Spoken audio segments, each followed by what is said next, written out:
বৃষ্টির দিনে খিচুড়ি পকোড়া তো অনেক খেয়েছো, কিন্তু এইরকম যদি ভর্তা বানিয়ে খাও আমি তো বলবো আর কিচ্ছু লাগবে না। ভর্তাটা প্রায় সময় আমার মা যখন আমরা ছোট ছিলাম স্কুল থেকে আসার পর এইরকম ভর্তা বানিয়ে খাওয়া হতো।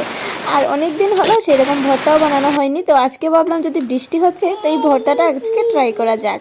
ঘরে যদি এইরকম ছোট্ট একটা মিষ্টি লেবু আসে তাহলে কিন্তু এই ভর্তাটা অবশ্যই একবার বানিয়ে ট্রাই করবে। তাই দেখো এটাকে আমি দার সাহায্যে কিভাবে কেটেছি, আর এর মধ্যে কাঁচা লঙ্কা আর রসুন দিয়ে তেল দিয়ে ভালো করে মেখে এবার পুরোনোর জন্য আমি গ্যাসে বসিয়ে দিয়েছি। 20 মিনিটের মতো সময় লেগেছিল পুরোতে। এবার দেখো এটা ঠান্ডা হওয়ার জন্য রেখে দেবো। আর এদিকে আমি 4-5টা শীতলও পুড়িয়ে নিয়েছি, আর এটার কালো অংশকে এবার ফেলে দেবো।